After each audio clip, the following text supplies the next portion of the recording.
ou quelque chose comme ça, eh bien c'est une image hollywoodienne plutôt loin de la réalité.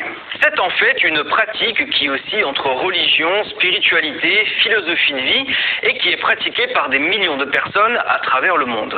Avant tout, je voudrais remercier le musée Vaudou de Strasbourg pour sa documentation et son accueil. Si vous êtes dans la région et que vous voulez venir le visiter, je vous mets le lien de leur site dans la description.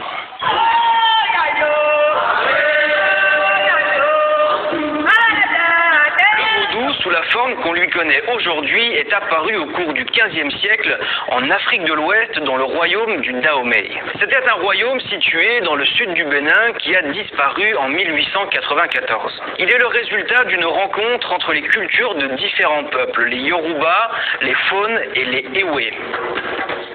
Au cours de la première moitié du XVIIIe siècle, le vaudou connaîtra une évolution importante grâce au roi Agadja, qui a étendu et renforcé le pouvoir du royaume. Lorsqu'il capturait les ennemis, il les revendait aux Européens comme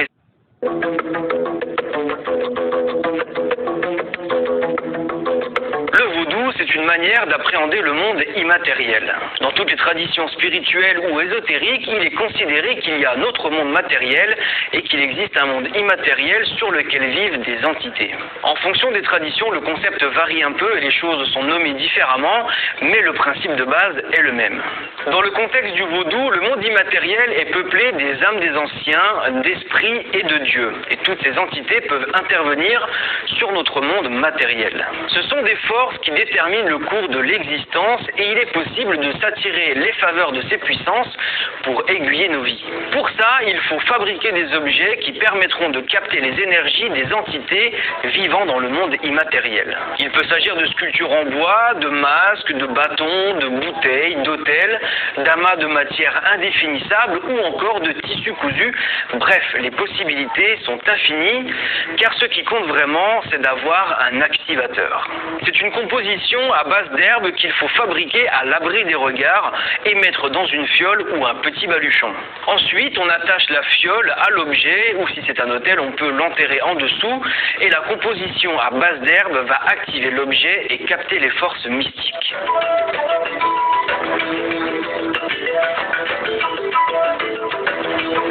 Le vaudou peut donc attirer les forces invisibles, les canaliser, les détourner ou encore les stocker.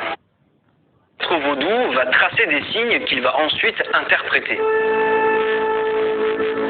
Il y a 16 signes majeurs et on trouve aussi des divinités transversales dans chacune des grandes familles.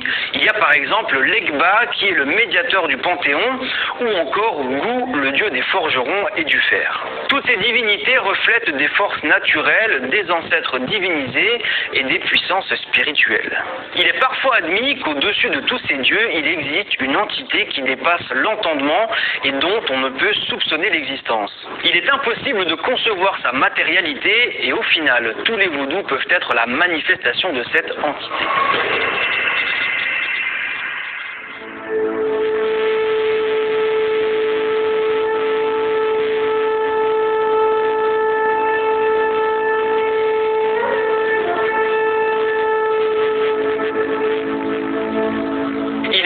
Une infinité de vaudous répartis en grandes familles. Je ne peux évidemment pas tous les citer, mais je vais aborder ceux qui me semblent plus importants et je vais commencer par Fa.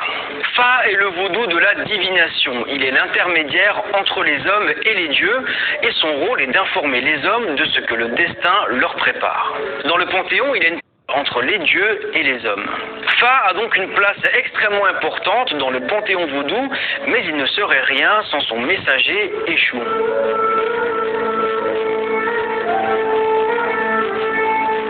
Il y a plusieurs noms qui sont couramment utilisés.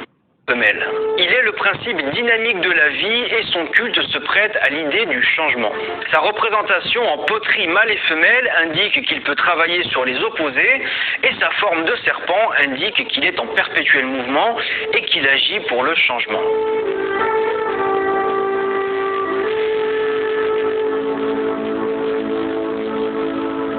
Agouine, aussi appelée Aziza, est l'esprit de la brousse qui vit dans les espaces sauvages ou dans une termitière. Elle est parfois surnommée Gbeto, qui signifie celle de la brousse dont elle connaît tout. Elle a la taille et des outils. La chasse au fusil est son domaine et la pêche à l'hameçon lui appartient.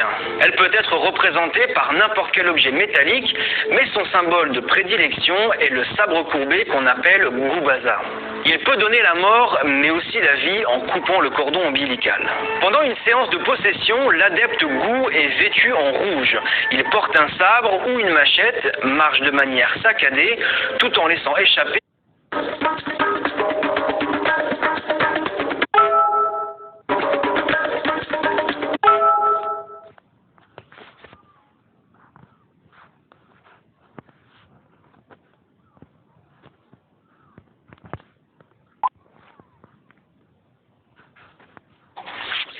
Ok, c'est cool mon pote, c'est cool.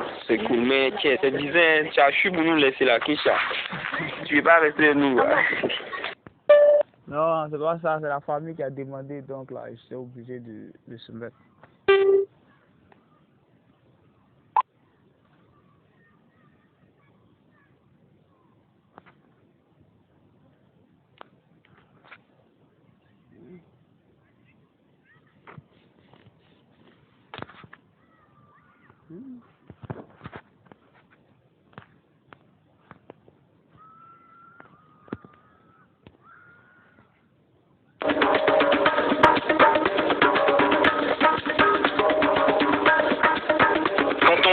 Un objet vaudou, il y a différents ingrédients que l'on peut utiliser pour leur sens symbolique et magique. Les lambeaux de tissu de couleur rouge sont liés à Ebiezo, la divinité de la foudre. Les lambeaux de couleur noire sont ceux de Sakpaté, la divinité de la terre, et les blancs sont ceux de la puissance de Dan, qui représentent toutes les forces liées à l'air et à l'eau. Si des lambeaux de ces trois couleurs sont attachés à un piquet, ils peuvent éloigner la mort. On peut planter ce piquet devant un village, au bord d'une maison, dans un champ, etc. Noir, blanc, rouge, trois couleurs présentes dans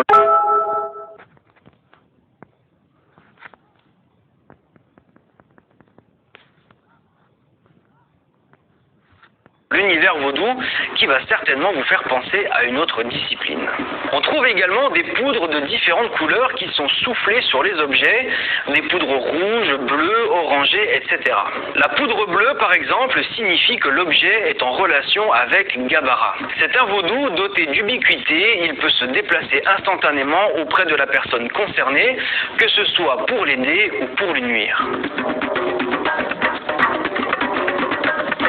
Les cornes, que l'on appelle aussi les kpé, entrent dans la fabrication de nombreux objets, car la force des entités provient du monde sauvage, c'est-à-dire les éléments, les plantes et les animaux. Une corne de bélier est le symbole privilégié de la foudre et l'arme de Ebiezo, alors que la corne d'antilope est associée à des objets reliés à Fa. Après avoir chassé, les adeptes du vaudou doivent fabriquer un objet avec les restes de l'animal pour lui rendre hommage et pour s'excuser auprès d'Agouine d'être entré sur son territoire. Et la plupart du temps, c'est la corne qui est utilisée. L'alcool joue un rôle important dans l'activation et l'entretien des objets vaudous. En allant chez un prêtre pour consulter un vaudou, il faut apporter une boisson et de préférence de l'alcool pour le nourrir. En plus de ça, il faut connaître ses goûts, car si on lui donne un mauvais alcool, il faudra faire un nouveau rituel pour réparer l'erreur. Dans un temple, on va disposer des bouteilles au pied de l'autel. Ensuite, le prêtre va en ouvrir une et verser de l'alcool sur le vaudou. Il peut aussi pulvériser l'alcool en prononçant des paroles incantatoires. Les gens qui assistent à la cérémonie peuvent également participer